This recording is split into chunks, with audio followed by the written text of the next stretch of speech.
Masing-masing pembahas maksimum waktunya adalah 10 menit.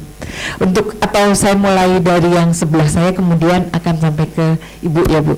Ternyata ibu-ibu mengapit bapak-bapak di sini ya. Nggak diatur oleh panitia. Baik, yang pertama kami persilahkan Dr. Yulianto Prabowo. Silakan Pak. Terima kasih untuk Pak Fauzi ya. Jadi kita kan punya roadmap 2019 itu universal coverage ya. Nah, namun demikian saya kira yang belum jadi peserta BPJS saya kira masih banyak.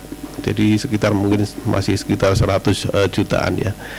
Nah, ini bagaimana kita 2019 tinggal 3 tahun ya. Apakah sudah punya strategi untuk menuju ke universal coverage itu? Lalu siapa yang tanggung jawab? Ya, lalu regulasinya sudah disiapkan betul atau belum? Ya, karena menurut undang-undang kan ini wajib. Ya, namun demikian tentunya perlu ada peraturan-peraturan pelaksanaan, ya, yang mengantarkan bahwa sampai ke universal coverage itu seperti apa? Ya. Lalu tanggung jawab itu BPJS atau Kementerian Kesehatan atau siapa? Ini mungkin perlu ada perencanaan yang baik ya. Lalu juga tadi Pak Coco juga sudah menyampaikan ya. Juga sudah disampaikan juga bahwa PBI ini meningkat terus ya. Saya kira meningkat terus ya.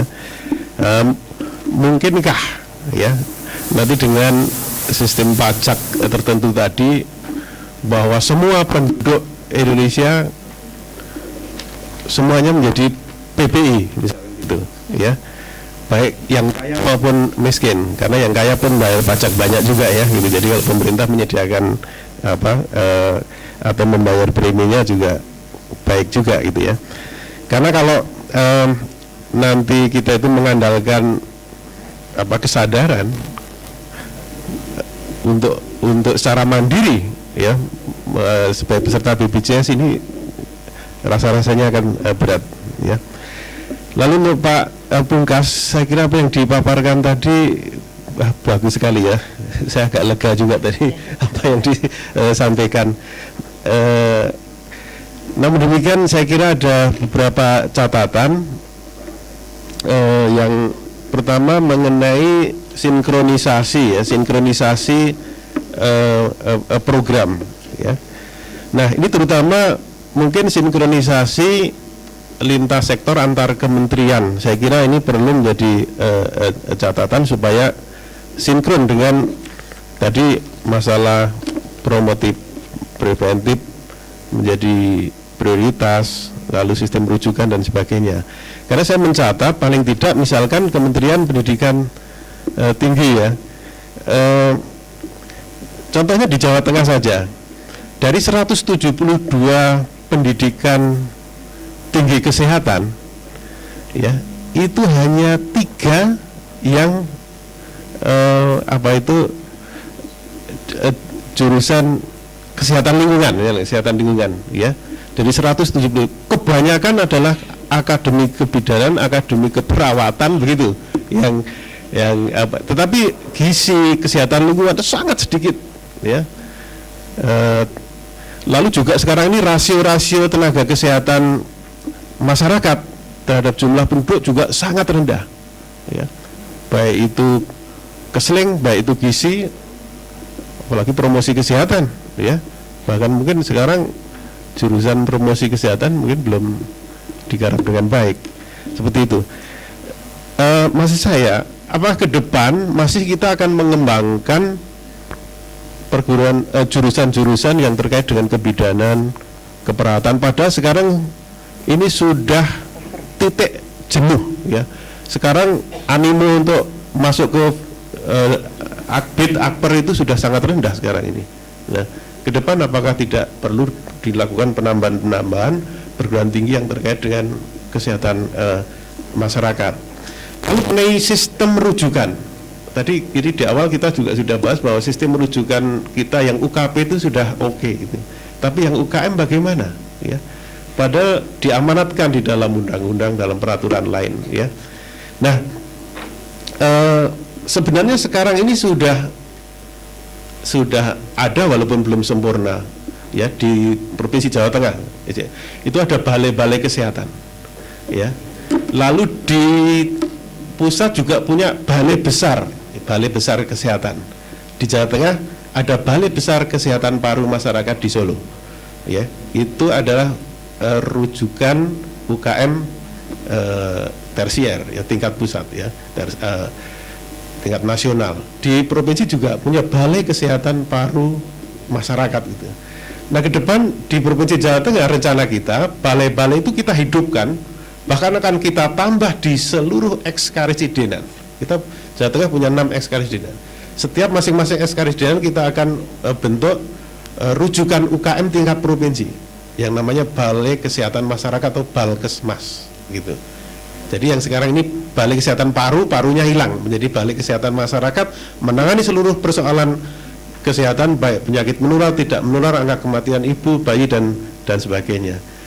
Nah, tetapi di Balai Besar Kesehatan Paru Solo ini yang sebenarnya harapan kita menjadi Balai Besar Kesehatan Masyarakat tingkat nasional, saya dengar malah menjadi rumah sakit. Jadi ini malah jadi UKP lagi gitu loh.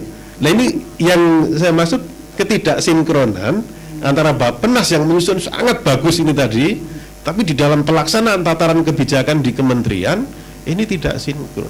Ini perlu ada sinkronisasi sampai di situ saya kira, ya. Kaitannya dengan tadi Pak Toto juga menyampaikan, apakah UKM itu kalau dikasih dana akan bisa menghabiskan apa tidak? Menurut saya sangat bisa menghabiskan. Sebagai contoh, menurunkan angka kematian ibu, ya. Salah satu faktor risiko yang saat ini jelas dibuktikan oleh penelitian adalah masih tingginya anemia, angka anemia pada remaja putri, anemia pada ibu hamil, dan kurang gizi pada remaja maupun ibu hamil. Remaja putri notabene sebagai calon ibu, ya. Angka kejadian anemia sangat tinggi, bisa sampai 50%, ya. Nah, pernahkah kita itu mencari 50% itu siapa, lalu kita intervensi anemianya? Apakah itu sebenarnya pembiayaan UKM yang sangat besar, mencari para remaja putri yang anemia itu lalu mengintervensi, ya. Itu hanya satu faktor risiko dalam kesehatan komunitas, gitu. Jadi sebenarnya pembiayaan untuk UKM itu perlu banyak sekali. Yang dibutuhkan adalah sekarang kepedulian bagaimana pembiayaan itu memihak untuk UKM. Lalu kedua juga kebijakan teknis itu mendukung ke sana. Nah, saya kira ini juga untuk pasukan untuk perguruan tinggi akademisi, ya.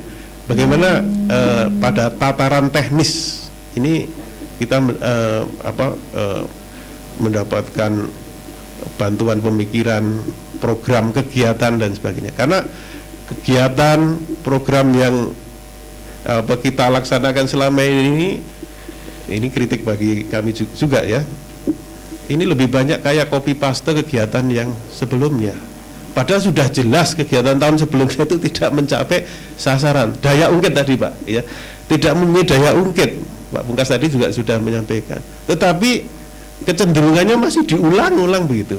Nah, ini saya kira akademisi lalu kementerian yang lain saya kira perlu membantu kesehatan ini.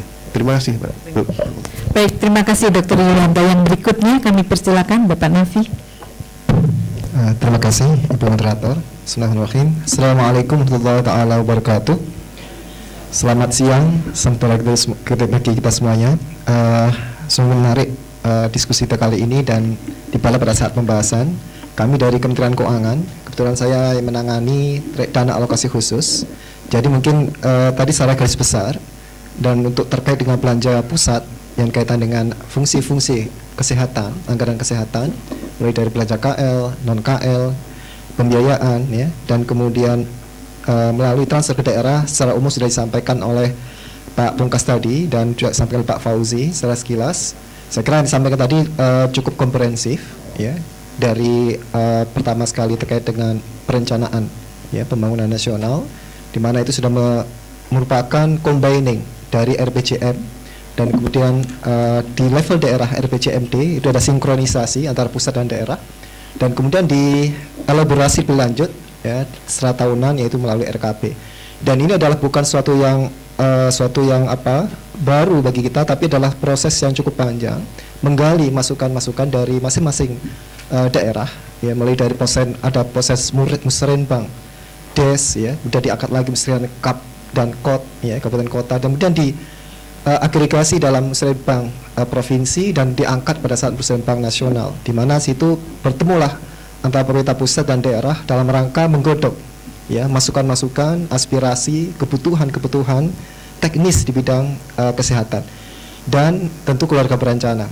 Maka nanti saya coba sedikit mengulas tentang kebijakan dari alokasi khusus, karena ada beberapa hal yang mungkin perlu dapat penekanan di sini, bahwa seperti disampaikan oleh Pak Fauzi dan kemudian oleh Pak Pungkas tadi, ada peningkatan alokasi anggaran kesehatan, terutama yang melalui transfer ke daerah dan dana desa. Dengan berlakunya Undang-Undang Nomor 36 Tahun 2009 tentang kesehatan, tentu peningkatan anggaran kesehatan sebesar 5% ini adalah peningkatan yang sangat signifikan. Pada tahun yang lalu baru 3,8%, tahun 2014 itu 3,7%, tahun sebelumnya masih di bawah 3%, sekarang sudah melompat 5%. Tentu sesuai dengan prinsip money follows functions, bahwa pengelolaan uang itu mengikuti dari fungsi-fungsi yang didelegasikan. Artinya kami di pemerintah pusat melihat bahwa demikian besar fungsi-fungsi, kewenangan-kewenangan yang didelegasikan ke pemerintah daerah. Dengan demikian daerah memiliki tanggung jawab lebih besar dalam rangka untuk melaksanakan fungsi tersebut, dalam rangka mencapai prioritas nasional, dalam rangka mencapai sasaran-sasaran yang sudah ditetapkan, baik di RPJM maupun kemudian di RKP tersebut. Dan kemudian tentu harus kita lihat harmonisasi dan sinkronisasi dari berbagai kebijakan, perencanaan, penganggaran, sampai kemudian nanti monitoring, evaluasi, dan pertanggungjawaban pelaporan. Nah, ada beberapa hal yang tadi ditanyakan terkait dengan sampaikan oleh Pak Fauzi, apakah ada sampai di level dana desa ada. Kita ketahui bahwa anggaran kesehatan ini itu dihitung ya, pertama dari anggaran belanja KL, Kementerian Lembaga. Situ sudah disebutkan tadi oleh Pak Pungkas, ada dari Kementerian Kesehatan itu sendiri yang paling dominan, kemudian ada juga dari BKKBN, dan kemudian dari BPOM, dan kemudian KL lainnya yang memang melaksanakan fungsi-fungsi kesehatan. Dan kemudian ada yang berikutnya dari transfer ke daerah dan dana desa. Dari manakah transfer dan dana desa ini? Tadi disinggung apakah ada dari dana desa, kan?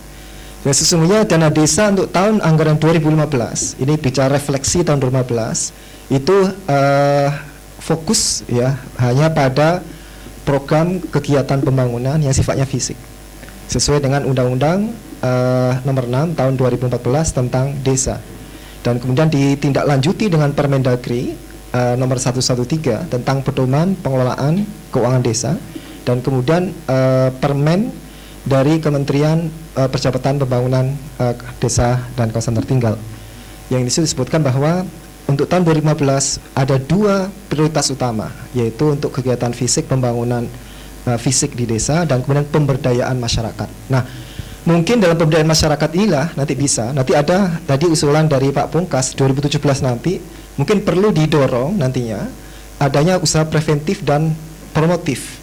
Artinya kita melihat bahwa banyak sekali kayak semacam booming ya daripada pembiayaan terhadap kesehatan ini, terutama terkait dengan BPJS, itu adanya moral hazard dengan adanya asuransi ya jaminan kesehatan ini yang melalui BPJS ini. Masyarakat melihat ini sebuah peluang, dan sebuah sedikit-sedikit sakit flu atau sakit ini sedikit ke rumah sakit, sedikit-sedikit ke ini. Kenapa kok sakitnya sedikit-sedikit gitu kan? Nah, ini kemudian akhirnya orang sehingga upaya untuk bagaimana seorang hidup sehat, pelayanan preventif, ya, promotif yang dilakukan itu menjadi habit yang ditinggalkan. Makanya ini ke depan justru yang kita inginkan adalah semuanya sehat. Apakah itu dari kalangan orang yang kaya sehat, yang pembayar pajak, kemudian kalangan menengah, lingkungan bawah juga ikut sehat. Tentu ini akan semakin menguatkan struktur daripada pembiayaan BPJS itu sendiri. Dan kemudian pertanyaan tadi terkait dengan Pak Pungkas, bagaimana PMN, ya, penyertaan modal negara. Kita tahu pada tahun 2015 yang lalu pemerintah APBN telah menyuntikkan penyertaan modal negara sebesar 3,5 triliun. Dan kemudian di tahun 2016 seperti kita ketahui di pemberitaan di televisi bahwa proses pembahasan di dalam di DPR itu kan bukan hanya teknokratik, ya, tapi juga ada political budgeting, ya. Political budgeting ini kemudian yang akhirnya menjadi sebuah kompromis antara pemerintah dan DPR, adanya penundaan pada semua BUMN terkait dengan penyertaan modal negara. Bukan berarti kemudian dihilangkan, tapi ditunda. Kapan yang akan dilaksanakan? Kemungkinan akan dibahas pada APBN perubahan di tahun 2016 yang rencananya akan dibahas pada bulan Maret atau April ini. Jadi ini adalah sebagai sebuah komitmen pemerintah, ya, pusat dalam rangka untuk mendukung, ya, program-program untuk peningkatan pelayanan di bidang kesehatan. Dan berikutnya lanjut sekilas saja terkait DAK karena ini terlalu teknis. Mohon untuk di slide-nya. Jadi ketika membandingkan 2015 dan 2016, perbedaan pokok kebijakan DAK, kalau tahun-tahun yang lalu kita menggunakan perhitungan DAK menggunakan kriteria, based on kriteria. Ada kriteria umum, kriteria teknis, dan kriteria khusus. Ya, kriteria umum itu untuk menseleksi daerah-daerah mana yang layak untuk memperoleh, ya, DAK dari salah satu yang bidang kesehatan. Di daerah-daerah yang memiliki indeks fiskal neto di bawah rata-rata nasional. Maksudnya apa? Daerah-daerah dan kemampuan keuangan yang di bawah rata nasional itulah yang lebih utama, lebih layak untuk dibantu melalui dana alokasi khusus yang melalui ditransfer dari RKUN ke RKUD, rekening kas umum negara ke rekening umum daerah. Dan kemudian pada tahun 2016 ini ada perubahan. Tadinya based on kriteria itu tidak bisa mengcover keseluruhan pemerintah daerah, hanya daerah-daerah tertentu saja. Sementara daerah-daerah orang miskin pun bukan hanya di daerah pedesaan, tapi perkotaan pun banyak. Bukannya di daerah-daerah pemda-pemda yang kapasitas keuangannya itu rendah, tapi daerah-daerah yang kaya pun banyak juga warga-warga yang miskin atau terpencil, daerah kepulauan, dan yang belum terjangkau oleh layanan kesehatan yang cukup optimal. Maka kita rubah DAK 2016 menggunakan proposal base, yaitu bottom up, di mana pemerintah daerah, ya, provinsi, kabupaten dan kota diberikan kesempatan untuk menyampaikan usulan kebutuhan pendanaan bidang kesehatan. Dan ini ada tiga sub bidang, ya, plus BKKBN. Tadi juga disebutkan di sana bahwa ada terkait dengan pelayanan kesehatan dasar, pelayanan dasar kesehatan, ya, utama untuk puskesmas. Kemudian yang kedua adalah pelayanan rujukan, ya, rumah sakit. Kemudian yang ketiga adalah kefarmasian terkait dengan obat-obatan. Dan ketiga, yang keempat adalah KHB, ya, terkait. Nah, kemudian ada juga BOK, bantuan operasional kesehatan, dan BOKB. Jadi pada tahun 2016 kita buka bukan hanya DAK yang sifatnya fisik saja, sifatnya untuk pembangunan, ya, rehabilitasi, revitalisasi puskesmas, rumah sakit, ya, kemudian pengadaan obat dan sebagainya, tapi juga non fisiknya. Bagaimana outreach pelayanan, ya, tenaga kesehatan puskesmas untuk menjangkau wilayah-wilayah yang sudah terjangkau terpencil, di mana ada masyarakat yang belum terjangkau oleh mungkin pelayanan kesehatan ibu dan anak, kekurangan gizi, ya, bayi-bayi yang kemudian perlu mendapatkan perhatian dari gizi dan sebagainya. Nah, itu juga perlu adanya sifatnya di mana Kementerian Kesehatan itu ingin menggerakkan tenaga medis untuk door to door ke beberapa masalah. Jadi sifatnya lebih aktif untuk menjemput masing-masing pelayan pada masyarakat tersebut. Ini juga bagian daripada DAK fisik yang ada saya sebutkan tadi, ada 4 tadi, dan kemudian DAK non fisik yaitu BOK, Bantuan Operasional Kesehatan, dan BOKB, Bantuan Keluarga Berencana, ya. Jadi itu beberapa hal yang bisa kami tambahkan sekilas dari apa yang disampaikan oleh Pak Fauzi dan Pak Pungkas. Intinya kami coba akan bersinergi dan mendukung program-program pencapaian target prioritas nasional, baik yang sudah selesai evaluasi 2015, 2016, nanti kita coba akan menggali lagi untuk 2017. Terima kasih. Assalamualaikum warahmatullahi wabarakatuh. Waalaikumsalam. Baik, yang selanjutnya kami persilakan Bapak Dr. Andes Bob RF Sagala. Beliau adalah Kasubdit Perencanaan, Evaluasi dan Informasi Pembangunan Daerah Wilayah 2. Silakan Pak. Terima kasih Bu. Assalamualaikum warahmatullahi wabarakatuh. Selamat siang, selamat sejahtera untuk kita semua. Pertama, sesuai dengan pas acara pembukaan tadi Pak Profesor Lasito ya menyampaikan terkait bahwasanya sekarang ini kita proses transisi. Sekarang juga sebenarnya pemerintahan daerah, ketepatan kami dari Kemdagri merupakan pembina, salah satunya adalah tugas kami adalah melaksanakan pembinaan kepada penyelenggara pemerintahan daerah. Sekarang penyelenggaraan pemerintahan daerah itu memasuki masa-masa transisi, baik itu dari konsekuensi daripada undang-undang perubahan dari undang-undang pemerintahan daerah dari undang-undang 32 tahun 2004 menjadi undang-undang 23 2014, juga terkait dengan perubahan pemerintahan dari Pak SBY ke Pak Jokowi. Ini membawa pengaruh yang sangat signifikan terhadap penyelenggaraan pemerintahan daerah yang nanti ujung-ujungnya juga terkait dengan pendanaan kesehatan. Sama-sama kita ketahui di Undang-Undang 23 ini sebenarnya perubahan yang cukup signifikan yang akan dirasakan oleh penyelenggaraan pemerintahan daerah yang mungkin sampai dengan sekarang belum terasa. Mungkin setidaknya penyelenggaraan pemerintahan daerah yang dibawa oleh Undang-Undang 23 mungkin mulai, tanda kutip mulai kita akan rasakan di tahun 2017 ke atas. Itu pun yang sangat tergantung sekali kecepatan daripada pemerintah pusat menyusun peraturan pelaksanaan pada Undang-Undang 23 tahun 2014. Salah satu yang di dalam Undang-Undang 23 tahun 2014 yang diamanatkan di situ adalah terkait dengan perubahan urusan-urusan pemerintahan daerah yang baik itu dari pusat kepada provinsi kabupaten kota maupun dari kabupaten kota kepada provinsi kepada pusat. Ini mungkin menjadi satu harus karena perubahan urusan ini juga perubahan tugas urusan ini juga mempengaruhi terkait dengan pendanaan seperti disampaikan oleh Pak teman dari keuangan tadi, manifold function.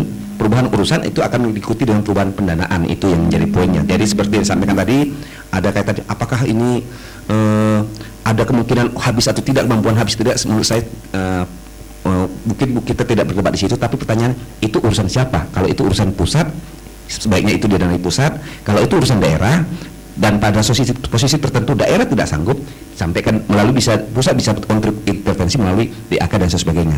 Artinya ada aturan-aturan yang harus diikuti oleh pemerintah pada saat ini terkait dengan pendanaan dan sebagainya. Itu poin pertama yang kami sampaikan. Kedua, kami ingin kaitkan dengan sinkronisasi yang tadi sampaikan juga.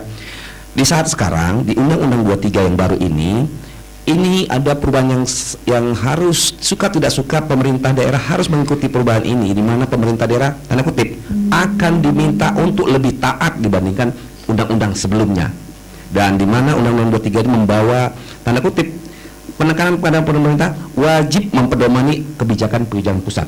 Jadi era-era yang dulu yang tak ada kesan raja-raja kecil itu setidaknya di Undang-Undang 23 ini sudah sangat diminimas. Itu yang harus diingat. Dan mohon maaf, mungkin ada kesan Undang-Undang 23 tanda kutip memberi sanksi ya, sampai sanksi jika daerah tidak mengapakan. Terkait juga nanti ini juga terkait dengan perencanaan yang kami yakini semestinya perencanaan itu di depan dibandingkan pendanaan. Jadi perencanaan di daerah itu wajib mempedomani apa yang direncanakan oleh program-program prioritas nasional. Itu sudah menjadi amanat, salah satu amanat dari Undang-Undang 23 yang semestinya ini secara normatifnya kita mulai laksanakan di tahun 2017, tapi ini menjadi tantangan apakah kita mampu mempercepat peraturan-peraturan pelaksanaan dari Undang-Undang 23 itu sendiri. Itu poinnya kami sampaikan. Kaitan dengan khusus urusan kesehatan, kami informasikan di sini, mungkin kita tidak sekedar mengulangi lagi. Sebenarnya urusan kesehatan merupakan salah satu urusan wajib bagi daerah, dan salah satu yang harus ditekankan kita ingat di sini ada dalam khusus urusan kesehatan ada apa yang disebut dengan menjadi merupakan urusan wajib, apa yang disebut dengan standar pelayanan minimal. Jadi kesehatan merupakan salah satu urusan yang memiliki SPM.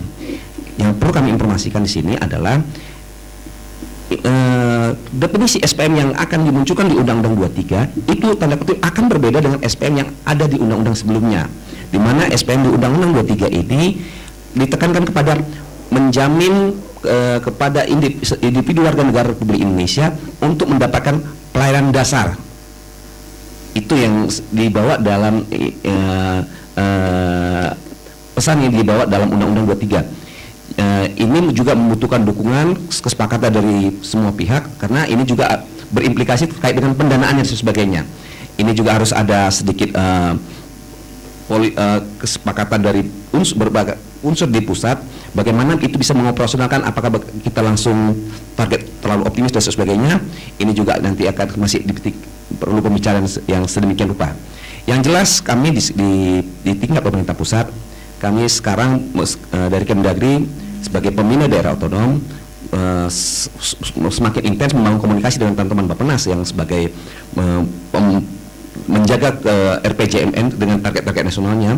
Bagaimana kami juga dengan membangun teman-teman Bappenas bisa mendorong daerah untuk bisa mengikuti apa yang dimintakan oleh program-program prioritas nasional. Itu yang menjadi penekanan kami.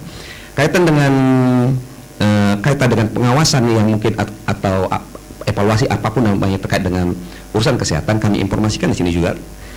Undang-Undang 23 membawa perubahan yang juga cukup signifikan terkait dengan itu. Khusus terkait dengan pemerintah provinsi, di undang-undang setelah reformasi, berarti Undang-Undang 22 tentang pemerintahan daerah, Undang-Undang 32 tahun 2004 tentang pemerintahan daerah, kurang memberi perhatian terkait dengan hubungan hierarkis antar level pemerintahan. Sedangkan di Undang-Undang 23 tahun 2014 itu memberi perhatian yang sangat khusus terkait dengan penguatan peran gubernur sebagai wakil pemerintah. Di sini ingin didudukkan lebih jelas adalah pemerintah provinsi bukan saja hanya sebagai daerah otonom, tapi juga sebagai wilayah administratif. Yang ada kesan di undang-undang setelah reformasi sebelumnya itu kurang mendapat perhatian. Sedangkan di Undang-Undang 23 tahun 2014 ini akan mendapat perhatian dan sekarang menjadi dalam proses yang penyelesaiannya.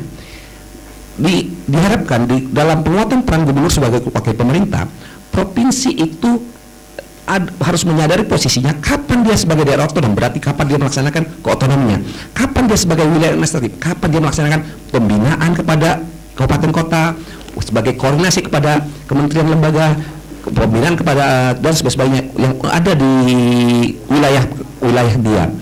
Dan oleh karena itu nanti memang provinsi sebagai wilayah administratif kita akan menemukan ada struktur baru yang tanda kutip struktur pusat yang ada di provinsi yang selama ini mungkin di undang-undang sebelumnya itu tidak ada. Tapi mungkin secara teknis kita belum bisa menyimpulkan pada saat ini, tapi secara regulasi itu sudah disebutkan dengan tegas, yang salah satunya akan terkait dengan pembinaan kepada daerah, bagaimana daerah harus melaksanakan program-program nasional dan sebagainya, kira-kira demikian.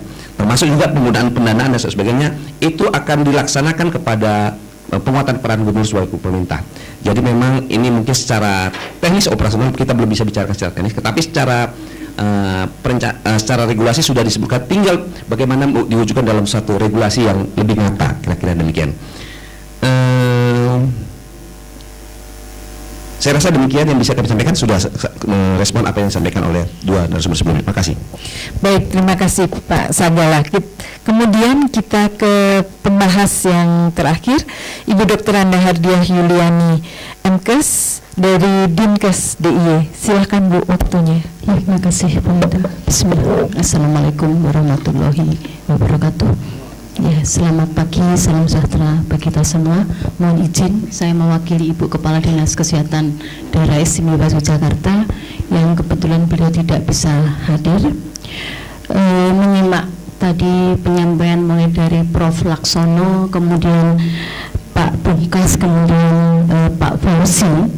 Kalau kita bicara pembiayaan bidang kesehatan, maka sebetulnya fokusnya tidak hanya dalam jaminan kesehatan.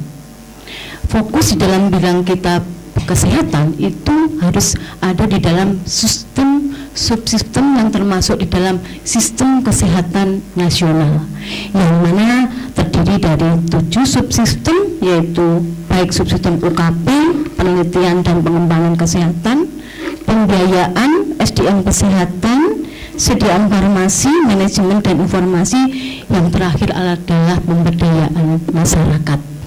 Jadi kalau kita bicara pembiayaan tadi sebelumnya 7, karena di dalamnya tidak hanya kita bicara jaminan kesehatan, tetapi program-program pendukungnya itu harus ada. Kita mungkin lebih mengerucut yang tadi kayaknya dari Prof. Laksono juga sampai Pak Fauzi itu lebih cenderung kepada sebagian dari pembiayaan kesehatan, jadi merupakan bagian dari subsistem pembiayaan yang JK juga tadi sudah disampaikan oleh Pak Pungkas. Kita bicara terkait dengan Undang-Undang Nomor 36 Tahun 2009 tentang kesehatan, di mana diamanahkan bahwa anggaran bidang kesehatan di luar gaji itu minimal 5% untuk APBN dan kemudian minimal 10% untuk APBD. Ya. Kita sekarang tampaknya teman-teman provinsi ataupun kabupaten kota juga teman-teman di kementerian ini sudah berusaha untuk mencapai untuk anggaran APBN 5% tadi sudah disampaikan oleh Pak Pungkas. Kemudian juga di daerah juga berupaya penganggarannya adalah 10%. Terbukti juga bahwa sekarang juga tahun 2016 ini adalah hal yang kita merasakan, Pak Pungkas juga dari di daerah ini memang penggelontoran anggaran besar-besaran terjadi di tahun 2016. Mungkin yang nanti bisa menjadi pembahasan adalah bagaimana implementasinya. Betul tadi disampaikan oleh Pak Pungkas bahwa dalam hal sinkronisasi kebijakan program anggaran pusat dan daerah ini tampaknya belum berjalan. Ini kita sangat merasakan apalagi dengan tahun 2016. Ini mungkin kami yang merasakan di DIY penggelontoran anggaran besar-besaran dari pusat ini juga cukup kita merepotkan. Ini mungkin masukan juga untuk Kemlu. Ya, jadi kita jadi OKP ini ternyata susah. Karena apa dampaknya? Dampaknya ketika kita itu tidak bisa menyerap anggaran yang diberikan, maka kita ini kinerja, nah, apalagi kalau di provinsi ini kinerja gubernur, nah, akhirnya turunlah ke SKPD. Ini yang kami sangat rasakan. Contoh yang terjadi adalah dana DAK fisik pun cukup menonjol, tidak usul dikasih. Ya. Ini mungkin ini pembahasan kita bersama. Saya yakin teman-teman provinsi yang mengalami. Contoh adalah kita yang kapan tuh hanya minta 900 juta. Tahu-tahu muncul 26 miliar. Ya. Yang mau dapat 9 miliar. Ya, ini kita susah, tapi kita tetap mengamankan, karena kalau tadi kita terus di daerah itu kalau sudah bilang kinerjanya gubernur, udah SKPD ini harus mengamankan. Ini yang sulit ada di bagian bawah.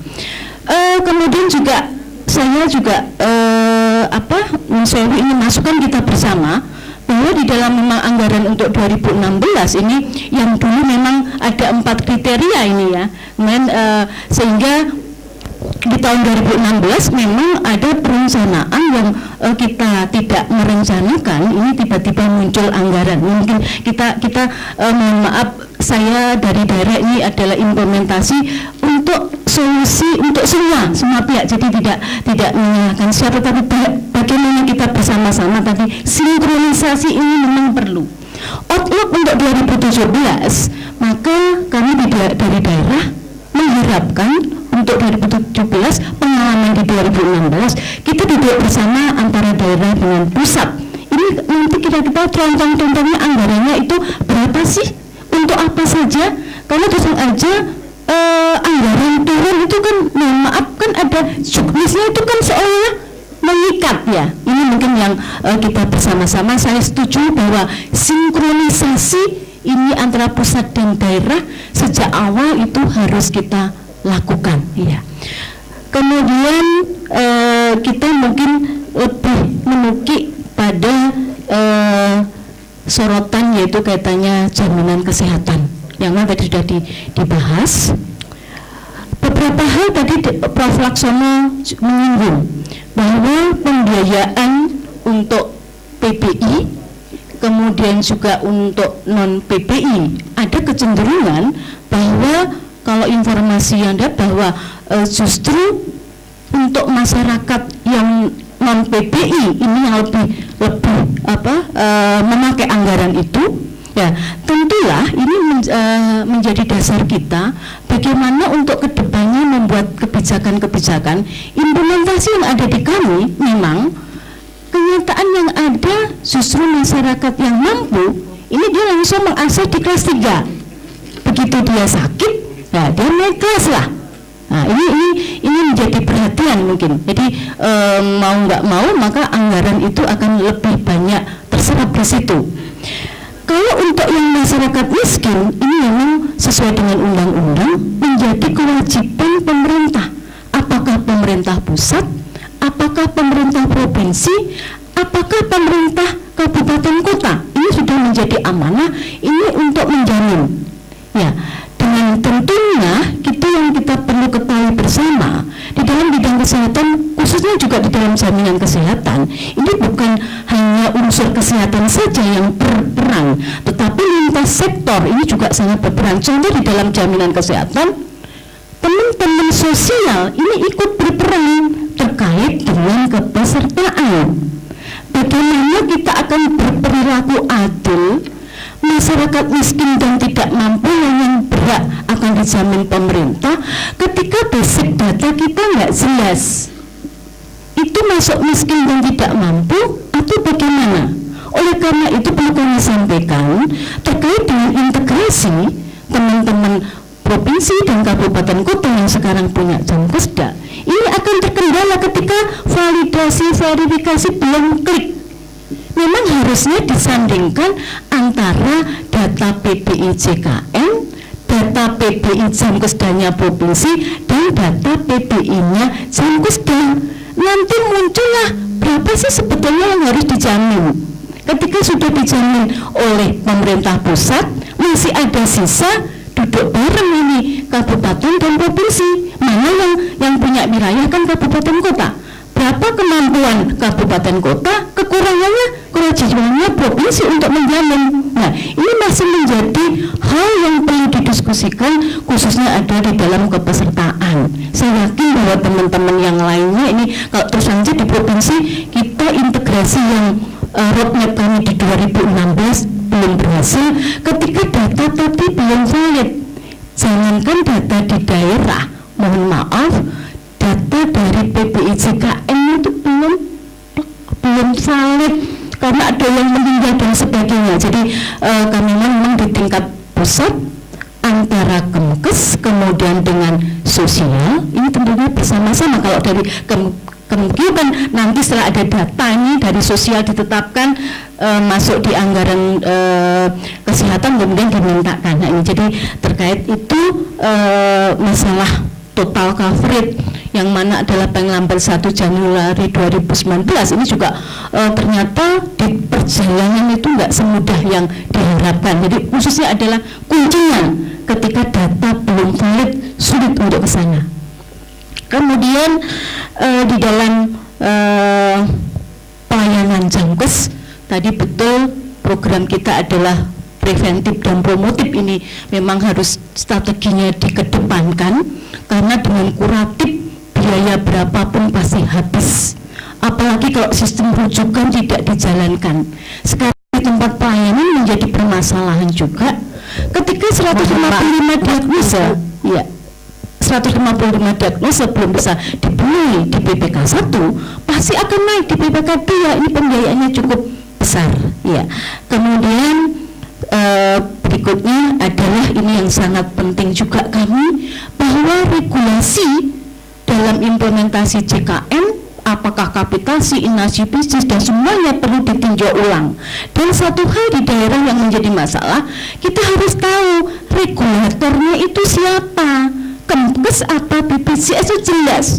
Menurut kami regulator itu ada di Kemkes, kemudian secara teknis BPJS itu mengatur pembayaran. Ini banyak sekali ketika rapat di tingkat manapun kita di pusat ini menjadi masalah. Kita sangat berharap bahwa di pusat itu jelas siapa melakukan apa. Regulasi itu sangat penting. Kemudian di dalam pengelolaan di daerah, kami juga sangat berharap bahwa untuk Kemendagri dengan Kemkes itu aturan di daerah itu harus sama supaya pengelolaan itu seimbang. Itu beberapa yang tadi kami juga sangat setuju bahwa dalam hal pembiayaan bidang kesehatan kita melihat implementasi 2015, kemudian tinjauan yang di 2016, cuma sayang memang 2016 itu sudah berjalan, jadi mungkin untuk masukan ke depannya di tahun 2017, walaupun kami yakin di 2016 pun regulasi bisa ditinjau kembali dan dilakukan penyempurnaan. Saya kira itu sebetulnya banyak yang akan kami sampaikan, tetapi waktunya.